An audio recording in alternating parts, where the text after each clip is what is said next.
जय भीम, अस्सलाम वालेकुम। थोड़ा नेटवर्क इशू होता है मेरे यहाँ पर, इसलिए फ़ोन डिस्कनेक्ट हो जाता है, मेरा नेटवर्क चला जाता है। तो वो अल्हम्दुलिल्लाह अब घर में ही है मेरे सास, और कुछ भी नहीं है ये सब चीज़ें।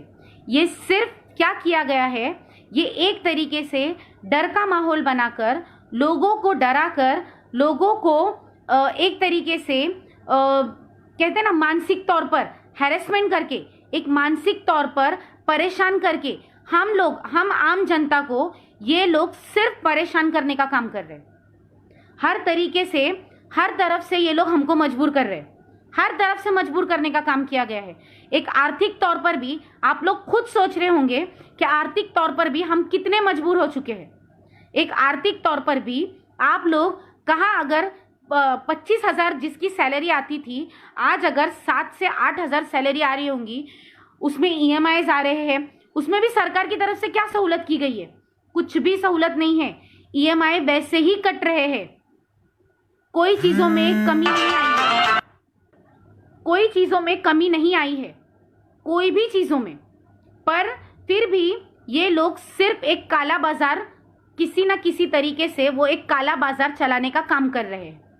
तो मुझे यही बोलना था आप लोगों से कि ये जितना भी होगा, जितना हो सके घर के अंदर ही अपनी जितनी भी चीज़ें हैं, उस चीज़ों का जितना, मतलब जो अगर सर्दी, नॉर्मल सर्दी, खांसी, बुखार जो भी होगा, तो इस चीज़ को इमीडिएटली कोरोना मत कहिए, और ना घर वालों से, ना किसी और से एक घृणा, जो बोलते हैं ना, घिन, वो भी मत कीजिए, क्योंकि उस समय उन लोगों को हमारी सबसे ज़्यादा ज़रूरत होती है। तो उस चीज़ों का सामना उन लोगों को ना करने दे, बल्कि उस वक्त में उन लोगों का साथ देकर उन लोगों को हिम्मत दे। क्योंकि मैं अभी भी, आतिश गायकवाड़, लाइट बिल भी माफ़ नहीं किया। आप लाइट बिल की बात करो, यहाँ पर तो कुछ भी माफ़ नहीं हुआ है। घर में लोगों के, कितने सारे लोगों के अब भी घरों में राशन पानी के, हर चीज़ के हाल है। और धानु मेश्राम, कोरोना के नाम पे लूट हो रही है। जी बिल्कुल, कोरोना के नाम पे एक तरीके की लूट ही चालू है। ये लोग सिर्फ लूट मचा रहे हैं इस कोरोना के चक्कर में। और आप मुझे एक बात बताओ, जितने लोग अभी मेरे साथ में ऑनलाइन है, अगर किसी एक के घर में भी सरकार की तरफ से, मैं बोल रही हूँ सरकार की तरफ से, कुछ राशन आया होगा, या EMI माफ हुआ होगा, या कुछ भी जो सरकार की तरफ से मदद आप तक पहुंची होंगी, तो प्लीज मुझे कमेंट में बताओ, तो कम से कम मैं भी समझ जाऊंगी कि इस मुद्दे पे मैं गलत हूं, क्योंकि मेरे घर तक तो कुछ नहीं आया है। अगर मेरे साथ में अभी मौजूद, मैं हर किसी को तो नहीं बोल रही हूं, पर अभी जो लोग मेरे साथ में लाइव में मौजूद है, वो लोग मुझे बताए। आतिश गायकवाड़ दीदी, अभी अपने को क्या करना चाहिए? अभी हम लोगों को क्या करना चाहिए?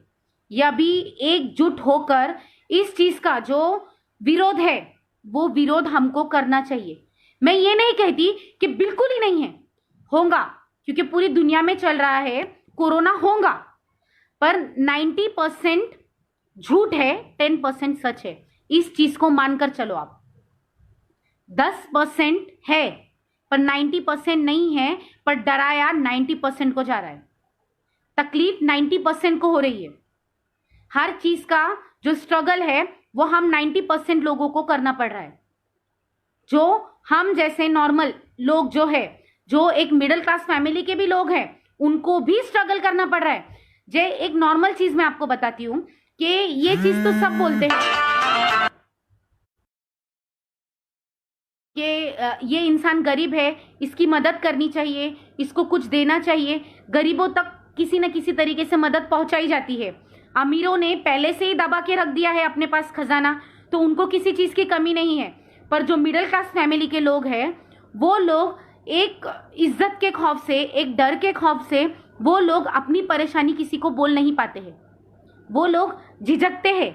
जो मिडिल क्लास फैमिली के लोग होते हैं, गरीबों को, हम लोगों को पता होता है कि ये इंसान गरीब है, इस तक मदद पहुंचानी है, उस तक मदद पहुंचा देते हैं हम लोग, जितना हो सके उतना। ऐसा नहीं है कि हर गरीब इंसान तक मदद पहुंचती ही है, पर थोड़ी भी मदद जो है वो पहुंच जाती है। पर आज के पीरियड में मिडिल क्लास फैमिली जो है, उनको सबसे ज्यादा स्ट्रगल करना पड़ रहा है। उनको सबसे ज्यादा हर चीज में उन लोगों को ही एक तरीके का सफर करना पड़ रहा है जो मिडिल क्लास फैमिली के लोग हैं, क्योंकि वो चाह के भी किसी को बोल नहीं पा रहे, ना वो किसी के साथ शेयर कर पा रहे ये सब चीजें, कि वो भी तकलीफ में हैं। गरीबों को पता है, वो लोग बता देते हैं कि हमारे पास कुछ नहीं है, हमें दे दो। अमीरों के पास में ऑलरेडी उन लोगों ने दबा के रख दिए हैं, पर जो मिडिल क्लास फैमिली के लोग हैं वो किसी ना किसी तरीके से ये सब चीजें वो लोग बता नहीं पाते हैं, वो लोग शेयर नहीं कर पाते हैं, वो लोग एक झिझक के मारे बोल नहीं पाते हैं कि आज हमें इस चीज की तकलीफ है। वो जो चल रहा है वो उसे बर्दाश्त कर रहे, वही नहीं पूरे देश के लोग ही बर्दाश्त कर रहे, सिर्फ कोई एक इंसान नहीं, हर इंसान बर्दाश्त कर रहा है। बस इतना है कि कोई बोल रहा है, कोई रुक रहा है, कोई छुपा रहा है, बस इसी में चल रहा है सब कुछ। बहन जी सलाम अलैकुम। सतीश वालेकुम अस्सलाम। तो मैं यही विद्या जय भीम ताई। तो मैं यही बोलूंगी कि ये जो हम मिडिल क्लास लोग हैं वो हर चीज में सफर कर रहे हैं, हर चीज में। हेमंत कामले, अपना टाइम मत खराब करो, कुछ आवाज उठाओ। हेमंत भाई मैं तो अपनी आवाज उठा रही हूँ यहाँ पर सोशल मीडिया पर भी आकर, जो मैं है टाइम बर्बाद नहीं है, ये तो मैं अपना टाइम मैं लोगों को देकर मैं अपना पर्सनल एक्सपीरियंस बता रही हूँ। आप भी कुछ आपकी तरफ से कोशिश कीजिए।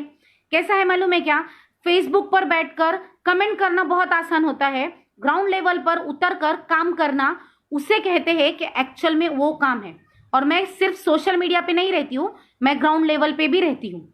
मैं ग्राउंड लेवल पे लोगों के घरों तक भी हूँ, मैं सोशल मीडिया पे लोगों के मोबाइल तक भी हूँ। प्रधान होना बाला साहेब पुल, मिडिल क्लास फैमिली को हर माह पेंशन का प्रावधान होना चाहिए। बाला साहेब नहीं हो सकता, कैसे कर सकते, जिसकी ऑलरेडी पेंशन है उनको ही पेंशन नहीं मिल रही है, तो वो लोग मिडिल क्लास फैमिली को क्या करेंगे, कुछ नहीं कर सकते ये लोग। दानू, मेरा दोस्त था उसको कोरोना पॉजिटिव निकला तो डिस्ट्रिक्ट आइसोलेशन भेज दिया, वहां एक पेशेंट का खर्चा 1,50,000 बताया जा रहा है, जबकि 14 दिन में 10,000 भी खर्च नहीं किया। आप जो बता रही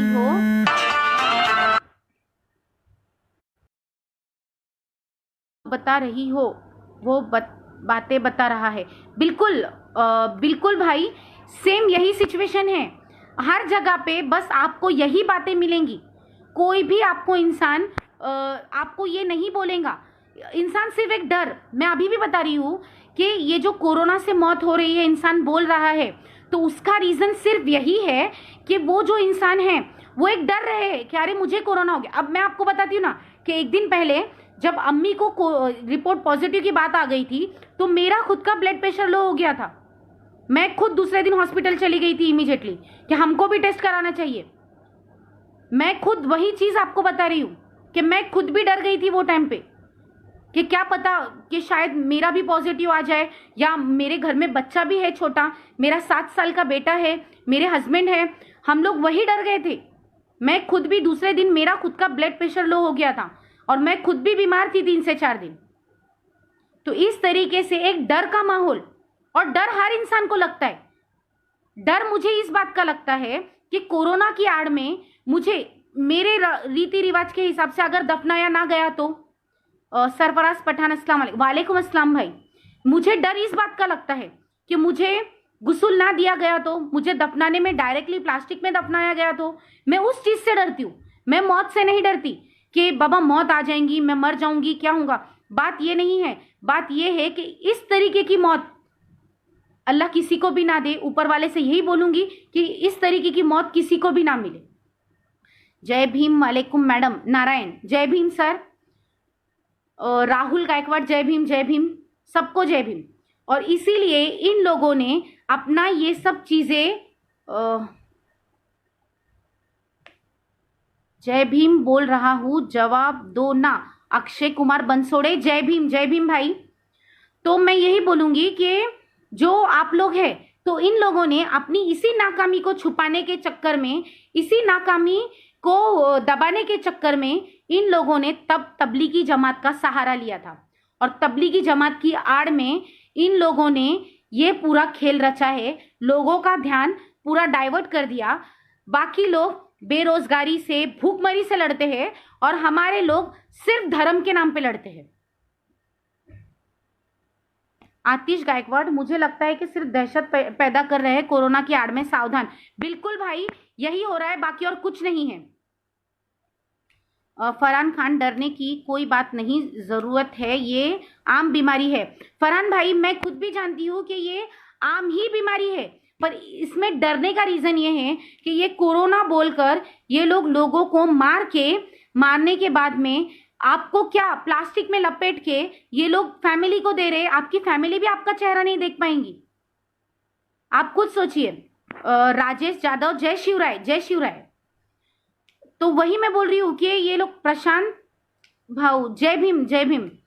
ये लोग सिर्फ एक डर इस बात का नहीं है कि हम मर जाएंगे, डर इस बात का है कि जिस तरीके की मौत आएंगी तो उसमें ना आपकी औलाद आपका चेहरा देख पाएंगी, ना आपके माँ बाप देख पाएंगे, ना आपके घर वाले देख पाएंगे।